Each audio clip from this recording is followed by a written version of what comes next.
Hello friends, good morning. आज हम लोग 6 जून 2026 के करंट अफेयर्स डिस्कस करेंगे।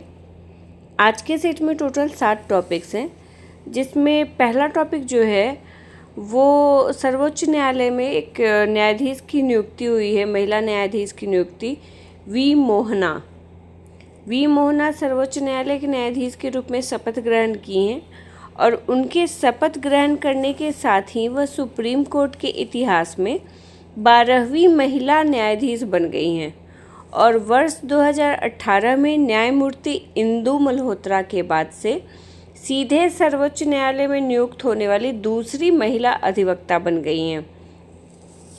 तो सबसे पहले 2018 में न्यायमूर्ति इंदु मल्होत्रा सीधे बार से सर्वोच्च न्यायालय के न्यायाधीश के रूप में नियुक्त हुई थी और अब उनके बाद न्यायमूर्ति वी मोहना ऐसा होने वाली दूसरी न्यायाधीश बन गई हैं। और सुप्रीम कोर्ट के पूरे इतिहास में जब से स्थापना हुआ 28 जनवरी 1950 उस समय से लेके अभी तक 2026 तक वो 12वीं महिला न्यायाधीश हैं सर्वोच्च न्यायालय की। वर्तमान में सर्वोच्च न्यायालय के मुख्य न्यायाधीश कौन हैं? न्यायमूर्ति सूर्यकांत। इनका भी नाम याद रखिएगा लोग, ये भी एग्जाम में पूछता है कई बार। नेक्स्ट टॉपिक है कर्नाटक में नए मुख्य मंत्री नियुक्त हुए हैं। पूर्व मुख्यमंत्री जो थे सिद्धरमैया, उन्होंने 28 मई 2026 को अपने पद से इस्तीफा दे दिया था। उसके बाद कांग्रेस के जो वरिष्ठ नेता हैं DK शिवकुमार, उन्होंने कर्नाटक के 24वें मुख्यमंत्री के रूप में शपथ ग्रहण की है। तो इनका नाम याद रखिएगा, कर्नाटक के नए मुख्यमंत्री बने हैं DK शिवकुमार। अच्छा, आप लोग आर्टिकल याद रखें। आर्टिकल हम लोग पहले भी डिस्कस कर चुके हैं। अभी विभिन्न राज्यों के मुख्यमंत्री जब नियुक्त हुए थे, जैसे पश्चिम बंगाल, तमिलनाडु, तो हमने डिस्कस किया था उस समय भी कि किस अनुच्छेद में, संविधान के किस अनुच्छेद में मुख्यमंत्री की नियुक्ति संबंधी प्रावधान दिए गए हैं। आप लोग को नहीं याद हो तो मैं फिर से रिवाइज करवा दे रही हूँ। अनुच्छेद 164, इसके अनुसार मुख्यमंत्री राज्य की मंत्रिपरिषद का प्रमुख होता है और मुख्यमंत्री की नियुक्ति राज्यपाल करते हैं। तो ये अनुच्छेद भी याद रखिएगा। ये करंट का टॉपिक है DK शिवकुमार और स्टैटिक पार्ट का टॉपिक है अनुच्छेद 164। तो ये दोनों ध्यान में रखिएगा लोग। नेक्स्ट टॉपिक उड़ीसा से संबंधित है। तो उड़ीसा ने नवीकरणीय ऊर्जा के क्षेत्र में उल्लेखनीय उपलब्धि हासिल करते हुए PM सूर्य घर उत्कृष्टता पुरस्कार प्राप्त किया है। ये सम्मान मई 2026 में आयोजित मंथ ऑफ सोलर अभियान के दौरान राज्य के उत्कृष्ट प्रदर्शन के लिए प्रदान किया गया है और उड़ीसा ने मध्यम उपभोक्ता संख्या वाले राज्यों की श्रेणी में 3 प्रमुख क्षेत्रों सर्वाधिक आवेदन, सर्वाधिक सौर स्थापना और सर्वाधिक डिस्कॉम निरीक्षण, इन 3 क्षेत्रों में पहला स्थान प्राप्त किया है। अब PM सूर्य घर मुफ्त बिजली योजना क्या है? ये केंद्र सरकार की एक प्रमुख योजना है जिसका उद्देश्य देश भर में घरों की छतों पर सौर ऊर्जा प्रणालियों की स्थापना को बढ़ावा देना है। इस योजना के माध्यम से घरेलू उपभोक्ताओं को रूफटॉप सोलर सिस्टम लगाने के लिए सहायता और प्रोत्साहन प्रदान किया जाता है। अब मंथ ऑफ सोलर अभियान क्या है? तो मई 2026 में आयोजित मंथ ऑफ सोलर अभियान का उद्देश्य सौर ऊर्जा की प्रक्रिया को तेज करना था। इस अभियान के दौरान नागरिकों को रूफटॉप सोलर सिस्टम के लिए आवेदन करने, सौर संयंत्र स्थापित करने तथा वितरण कंपनियों द्वारा निरीक्षण की प्रक्रिया को गति देने पर विशेष ध्यान दिया गया है। नवीकरणीय ऊर्जा के प्रमुख स्रोत कौन कौन से होते हैं, ये भी एग्जाम में पूछता है। तो पर्यावरण से रिलेटेड अगर क्वेश्चन पूछे तो ये क्वेश्चन भी पूछ सकता है, अलग अलग ऑप्शन देके। तो ये भी आप लोग ध्यान रखिएगा, सौर ऊर्जा, पवन ऊर्जा, जल विद्युत, बायोमास और भूतापीय ऊर्जा, ये सभी जो होते हैं ये नवीकरणीय ऊर्जा के प्रमुख स्रोत माने जाते हैं। मैं आप लोगों को करंट के साथ साथ स्टैटिक पार्ट भी डिस्कस करवाते चलती हूँ, इसलिए ताकि उससे रिलेटेड जो भी टॉपिक हो आप लोग का साथ में कवर हो जाए, चाहे वो पॉलिटी का टॉपिक हो, चाहे एनवायरनमेंट का टॉपिक हो, चाहे इकोनॉमिक्स, हिस्ट्री, जो भी टॉपिक हो। तो करंट में जो भी आता है तो उसके साथ साथ हम लोग स्टैटिक पार्ट भी देखते चलते हैं तो अगर आप लोग ये नोट्स भी सिर्फ फॉलो करेंगे तो आपके स्टैटिक पार्ट का बहुत बड़ा पोर्शन कवर हो जाएगा प्रीलिम्स की दृष्टि से। मेंस के लिए नहीं बोल रही हूँ, प्रीलिम्स की दृष्टि से।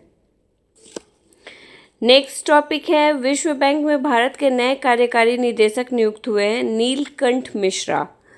इनकी नियुक्ति 3 वर्ष के कार्यकाल के लिए की गई है और ये इस पद पर परमेश्वरन अय्यर का स्थान लेंगे। तो इनका नाम याद रखिएगा, नीलकंठ मिश्रा विश्व बैंक में भारत के नए कार्यकारी निदेशक नियुक्त हुए हैं।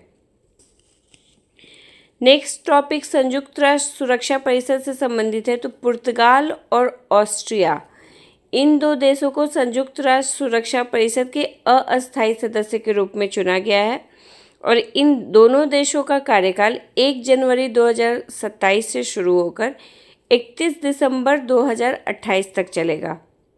ये जो निर्वाचन हुआ है ये संयुक्त राष्ट्र महासभा के 80वें सत्र के दौरान किया गया है। और अब जरा संयुक्त राष्ट्र सुरक्षा परिषद के बारे में देख लेते हैं। तो ये संयुक्त राष्ट्र के 6 प्रमुख अंगों में से एक है और इसका मुख्य दायित्व तो अंतर्राष्ट्रीय शांति और सुरक्षा बनाए रखना है। इस परिषद में कुल 15 सदस्य होते हैं जिसमें से कि 5 अस्थायी और 10 अस्थायी सदस्य होते हैं। 5 जो अस्थायी सदस्य हैं उनका भी नाम याद रखिएगा, ये भी क्वेश्चन पूछता है। अमेरिका, रूस, चीन, ब्रिटेन और फ्रांस, ये 5 सदस्य अस्थायी हैं और 10 अस्थायी सदस्य होते हैं जिनकी नियुक्ति संयुक्त राष्ट्र महासभा के द्वारा गुप्त मतदान के जरिए की जाती है हर 2 वर्ष के कार्यकाल के लिए। तो ये जो 10 अस्थायी सदस्य होते हैं इन 10 की नियुक्ति 2 वर्ष के कार्यकाल के लिए होती है और सब एक साथ सेवानिवृत्त नहीं होते हैं। इन सब का जैसे राज्यसभा के सदस्य का कार्यकाल होता है उस तरह से ये 2 रोटेशन में कार्यकाल इनका चलते रहता है। तो अस्थायी सदस्यों का कार्यकाल कितने दिनों का होता है? 2 वर्ष का। और अस्थायी सदस्य जो हैं वो तो अस्थायी ही हैं, तो उनके कार्यकाल की क्या ही बात करें। नेक्स्ट टॉपिक भारत के एक नए आयात पैटर्न से रिलेटेड है। तो वर्ष 2026 में भारत के एलपीजी आयात पैटर्न में महत्वपूर्ण बदलाव देखने को मिला है। क्या बदलाव देखने को मिला है? तो लंबे समय तक भारत के एलपीजी आयात में प्रमुख भूमिका निभाने वाले मध्य पूर्वी देशों की हिस्सेदारी कम हो गई है, जबकि अमेरिका जो है वो भारत का सबसे बड़ा एलपीजी आपूर्तिकर्ता बनकर उभरा है। इस बदलाव का प्रमुख कारण क्या है? तो वैश्विक भू राजनीतिक परिस्थितियाँ, आपूर्ति श्रृंखला में व्यवधान, ऊर्जा सुरक्षा से जुड़े रणनीतिक निर्णय। अभी जो ईरान, इजराइल, अमेरिका के बीच युद्ध चल रहा है तो उसकी वजह से होर्मुज जलडमरू मध्य में कई सारे जहाज, तेल के जहाज फंसे हुए हैं, जिस वजह से वैश्विक तेल संकट की स्थिति उत्पन्न हो गई है। तो ऐसे में भारत के लिए भी संकट की स्थिति उत्पन्न हुई है। तो ऐसे में भारत के लिए ज़रूरी है कि वो दूसरे संसाधन देखे, दूसरे स्रोत देखे जहाँ से वो अपने तेल की आवश्यकता को पूरा कर सकता है, क्योंकि भारत एलपीजी का एक बहुत बड़ा उपभोक्ता देश है। दुनिया के सबसे बड़े उपभोक्ता देशों में से एक है एलपीजी का भारत। और मई 2026 में भारत के कुल एलपीजी आयात में अमेरिका की हिस्सेदारी 55% से अधिक रही है। एलपीजी के मुख्य घटक कौन कौन से होते हैं? प्रोपेन और ब्यूटेन। ये बायो का क्वेश्चन है और केमिस्ट्री में भी पूछता है, तो ये भी ध्यान रखिएगा। देखिए इसके साथ हम लोग साइंस भी डिस्कस करते चल रहे हैं। तो ये क्वेश्चन बीपीएससी का घटना चक्र उठा के देख लीजिएगा, प्रीवियस ईयर का कई बार पूछा हुआ है कि एलपीजी के मुख्य घटक कौन कौन से होते हैं। तो प्रोपेन और ब्यूटेन। अब होर्मुज जलडमरू मध्य चूँकि डेली ही न्यूज में रहता है और बहुत ज़्यादा चर्चा में है, तो इससे भी एग्जाम में क्वेश्चन आ सकता है। ये ज्योग्राफी का पार्ट कवर करेगा। तो होर्मुज जलडमरू मध्य कहाँ है? तो ये ओमान और ईरान के बीच स्थित समुद्री मार्ग है और ये फारस की खाड़ी को ओमान की खाड़ी और अरब सागर से जोड़ता है।